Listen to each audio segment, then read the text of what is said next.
आज के वीडियो के साथ शेख यासर एडवोकेट हाजिर है जी। नाज़रीन, आज हम द इलीगल डिस्पोजेशन एक्ट 2005 इस पे आज हम लेक्चर करेंगे, विच इज़ प्रोमलगेटेड इन 6 जुलाई 2005।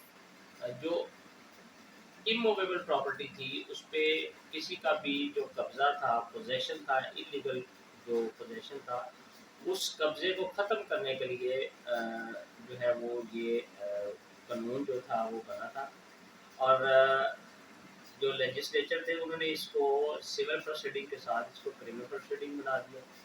और इसका जो ट्रायल था वो CRPC के तहत, criminal code of civil procedure के तहत ही चलेगा, सेशन कोर्ट में। और एक जो कंप्लेनेंट है वो प्राइवेट कंप्लेंट जो है वो फाइल करेगा, आई मीन टू से कि इस्तगासा फाइल करेगा, जिसमें जो स्पीडी ट्रायल होगा 60 डेज इसका मैक्सिमम जो कहा गया था।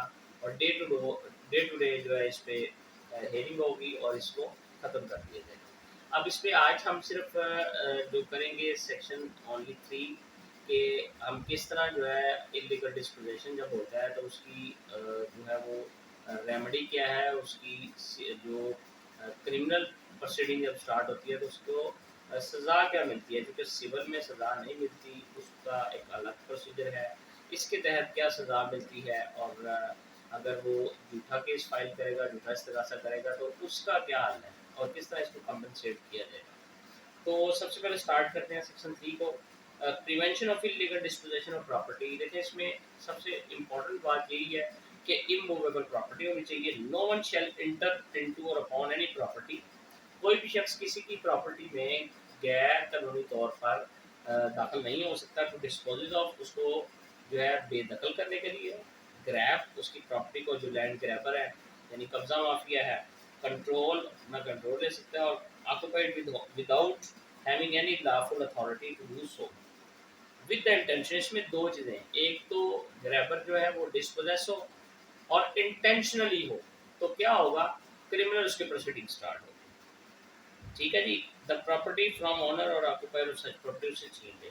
इसका जो सेक्शन 3 का सब सेक्शन 2 है उसके तहत सजा क्या है, सबसे पहले वो देखते हैं। whoever contravenes the provision of the subsection 1 shall without prejudice to any punishment to which he may be liable under any other law for the time being enforced be punishable with imprisonment which may extend to 10 years। उसको 10 साल तक की सजा दी जा सकती है, and with fine भी, and the victim of the offence shall also be compensated in according with the provision of section 544A of the code।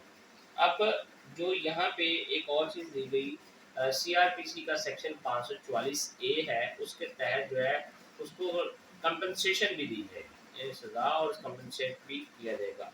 Section 3 का सब सेक्शन 3 जो है उसके तहत इसकी सजा कितनी है वो देखते हैं। whoever forcibly और रॉन्गफुली, गलत तरीके से या ज़बरदस्ती किसी की प्रॉपर्टी में दाखिल होता है, disposes any owner or occupy of any property, यानी उसको बाहर निकालता है, बेदखल करता है, and his act does not fall within subsection 1 shall be punished with imprisonment which may extend to 3 years. इसकी सजा 3 साल है, और with fine or both, in addition to any other punishment to which he may be liable under any other law for the time being।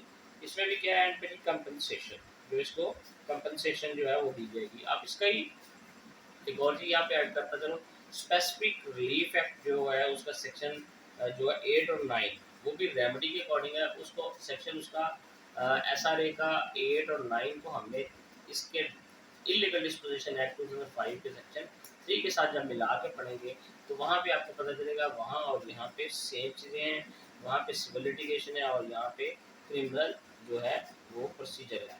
तो इसका further जो हम lecture है इन्वेस्टिगेशन, ट्रायल और इसका फर्दर जो आगे चीज़ें हैं वो हम बाद में देखेंगे। लेकिन एक चीज़ यहाँ पे वाज़ह है कि जो लैंड ग्रैपर हैं वो डिसपोजेस्ड हो इलीगली। दूसरी चीज़ इंटेंशनली, ये जो चीज़ें जब शामिल होंगी तो प्राइवेट कंप्लेंट फाइल होगी। प्राइवेट कंप्लेंट कहाँ पे फाइल होगी, सेशन कोर्ट में फाइल होगी। सेशन कोर्ट में जब फाइल होगी तो वो चीज़ों को देखेगा जो